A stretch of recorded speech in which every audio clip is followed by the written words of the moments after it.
right, you guys, welcome to another episode of Gadget D. And in today's video, I have the Omaton wireless keyboard. So this is actually my second time recording this. The first video, it just wasn't quite to my taste and the editing gave me such a tough time. So I decided to just really give it a fresh shot and refilm this video. So with that being said, the packaging has already been unboxed. But anyway, let's go ahead and get into this product. I purchased this product for being on the go and as a backup keyboard. And this is mainly going to be for like maybe my phone or my iPads. But this is something light and fairly simple, and it's Bluetooth, which I really need. But other than that, this is going to be very efficient and really good to have. By the way, I picked this up on Amazon for $15. As everything else, I will have that link down in the description so you can check it out. But let's go ahead and get into the unboxing of this. So inside you get the keyboard. So we're going to go ahead and place this down to the side and see what else comes inside. And you get a little bit of information of the keyboard and about Omaton. And then also you get a way to share your reviews on Amazon. So you feel free to do that. So that's pretty much it that comes inside. So we're gonna have to slide this out. And this is the keyboard. It looks really good, but this is black and it has the low profile look, which I really enjoy. So this is all the essential keys that you would need. So the first thing I want to talk about is what's at the top of the keyboard. So basically there's nothing there, of course, because this is wireless, but on the back, you get a little bit of information about the keyboard and this device in particularly, which model and the company name. We'll need to put in batteries. So inside I have two AAA batteries, but other than that, that's that part of it. So in the middle, you have your off and on switch along with your connect button. So I pretty much already done that. As I said, I've already filmed this video before. So it should automatically connect with my iPad Pro right here. Okay, so moving around to the front, we have the function keys at the top, which is nice. And then we also have some media control keys, as well as a dedicated lock button.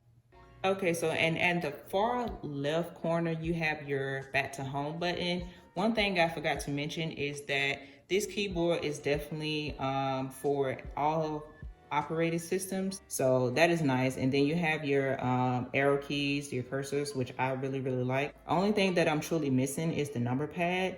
But as I said before, this is going to be something for me on the go. So I probably won't need that because I don't plan to use this for primarily doing work. Other than that, we're going to move back to the top where you have your number keys, of course.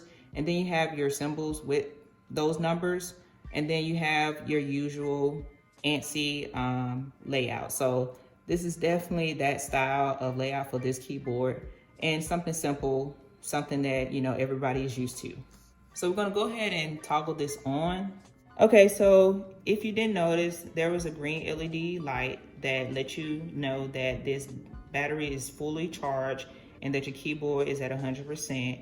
I think it gives you two other LEDs, but it definitely will give you a red LED to let you know when battery is low. But let's go ahead and move on to the typing. One thing I want to mention here, so as you place the keyboard down, it does have a little bit of inclination. It's kind of natural for me because I rest my wrist on the desk anyway. Really like how this keyboard dimensions match up to the iPad that I have. I have the 12.9 inch model. If you have the 11 inch, it may overlap your screen just a little bit, not that much.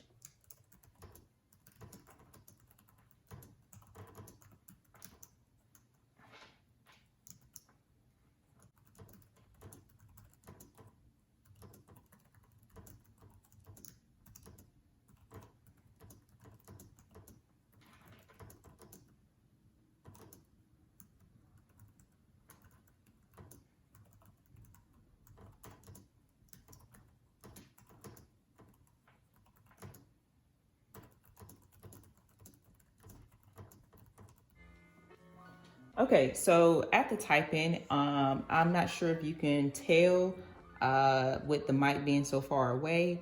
But of course, this is a quiet keyboard. You'll be able to utilize this anywhere. I think it seems pretty stabilized and provides low latency and a better typing experience. The letters were very nice. And one thing I want to say, how the keycaps look, they definitely provide some good areas, like the size of it. I'm not sure what size of these keycaps. I guess it would be your standard, maybe 1.25U. But other than that, they're comfortable. But let's go ahead and use the function keys and see how they work with this device. So this is the lower the brightness. So the screen is pretty much completely dark, with the exception me using dark mode, but we can brighten that back up so you can view what's on the screen. Going over here, this is back to home. Let's see. This is your search key. Screenshot. If you want the on-screen touch keyboard, you can definitely hit this button and that will give you that option. So for F6, is nothing there. So there's nothing to hit to utilize that button besides when we go into a function mode.